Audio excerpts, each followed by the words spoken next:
You want to do it well. The first thing is you always want to randomly assign things. That's why we have those random number tables.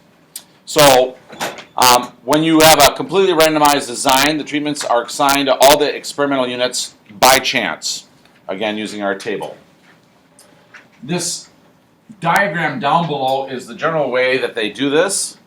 It's an outline of what completely randomized design looks like if we're going to be doing an experiment on 50 students and comparing online and classroom instruction, which is interesting because I do both.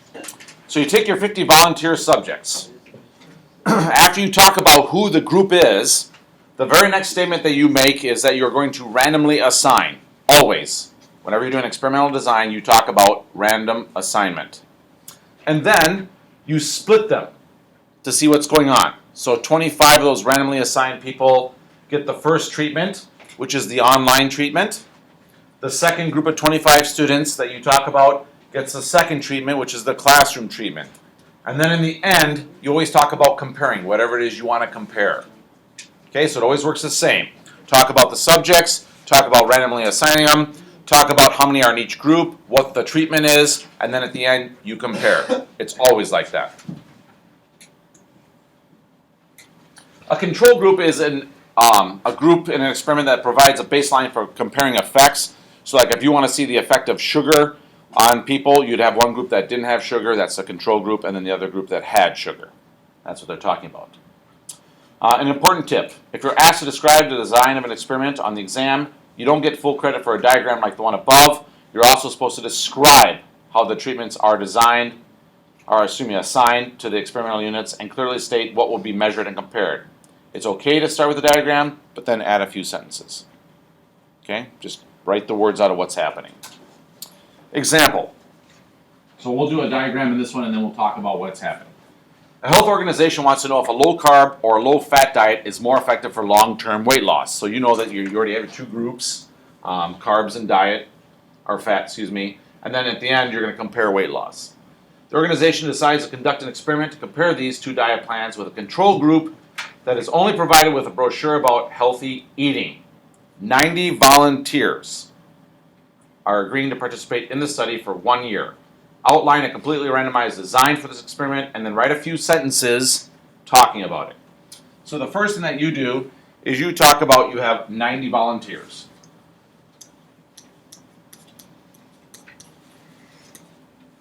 And then after that, you always say random assignment.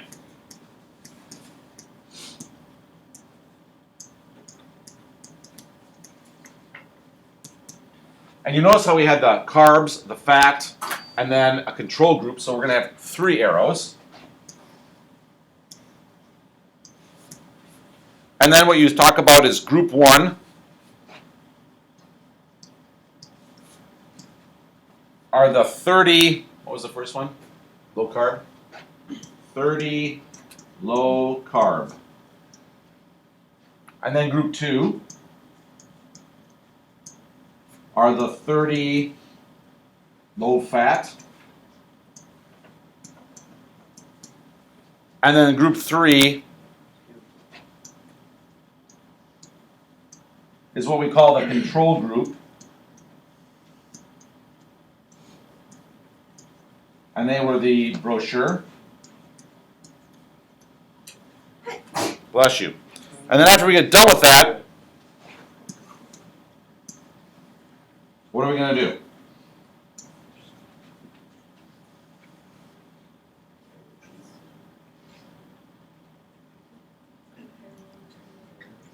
Exactly. Compare long-term weight loss.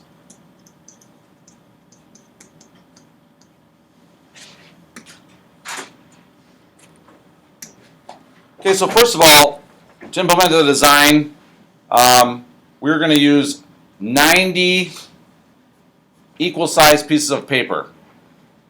Label 30 of them fat, 30 carbs, 30 brochure, and then draw without looking out of a hat. Or we can assign them using the random number table generator, 2 digits, and the numbers 1 through 30 are low carb. The numbers 31 to 60 are low fat. Group number 3 would be numbers 61 to 90, and those are the brochure. Okay, so you could pick a way to randomly assign, because that's the first thing that you have to do. So take 90 volunteers.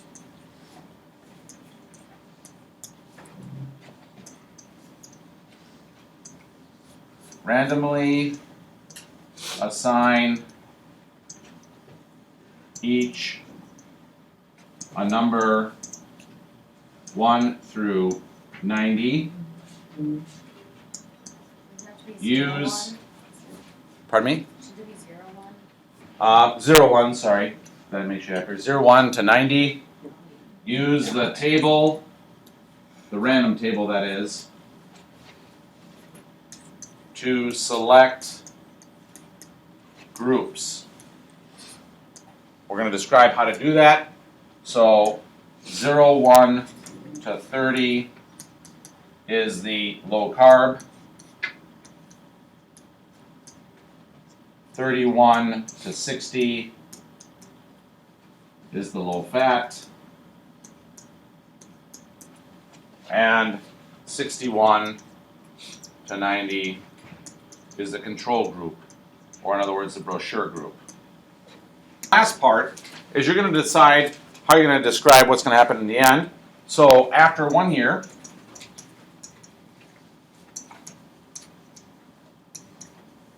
the total mean weight loss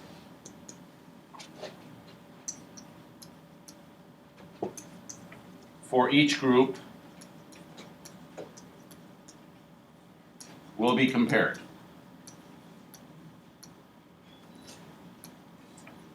You probably don't want to do individual, because really you're talking about the diet itself, not that person number 3 or 7 or 24.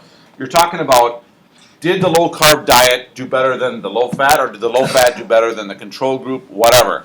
So you're going to take some kind of standard. You could do median, you could do mean. You want to use something to compare the 3 groups as groups. So that's why I use the word mean. Okay, number 2, if we talk about outlining the randomization here, we know that we start with 29 students. And then we're going to have group 1. And group 1, they tell us, has to be the 15 students from up above.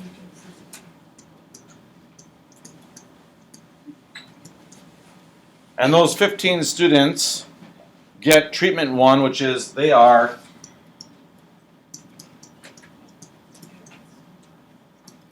the group students. And then we take the other students that they talk about, which are the 14 students, that's group 2.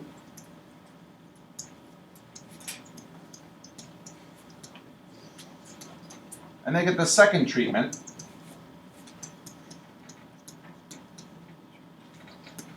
That is, they are going to be alone. And when we get done, we are going to compare, what are we comparing? Wait, do I have to say treatment? Yes, you do.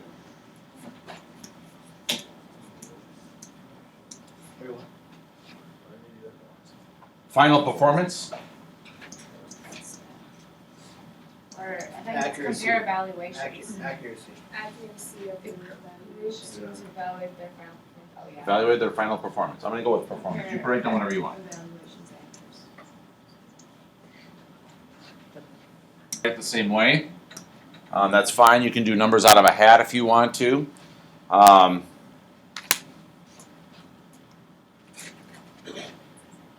would, oh my goodness.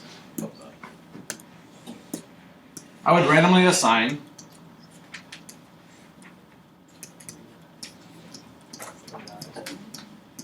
the 29 students 0, 1 to 29.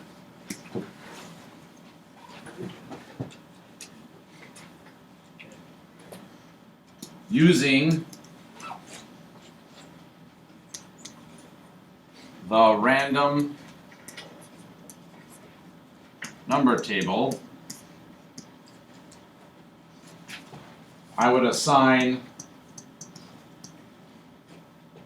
numbers 0, 1 to 1, 5 to the group treatment, since that was the first one we talked about. The remaining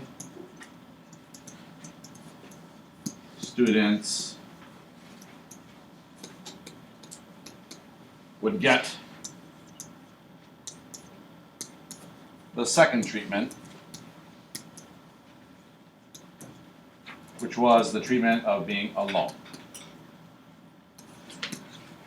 So once you've described down, if you want to, that is numbers 16 to 29 from table. But the truth is, the rest of them have to go in that alone group. I guess ultimately what you want to say about this is the control group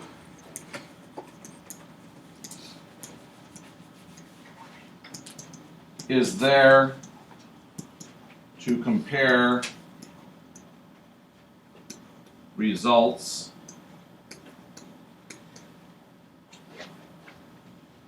so we can determine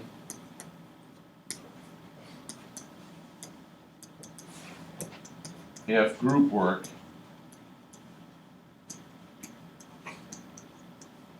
actually improves final performance.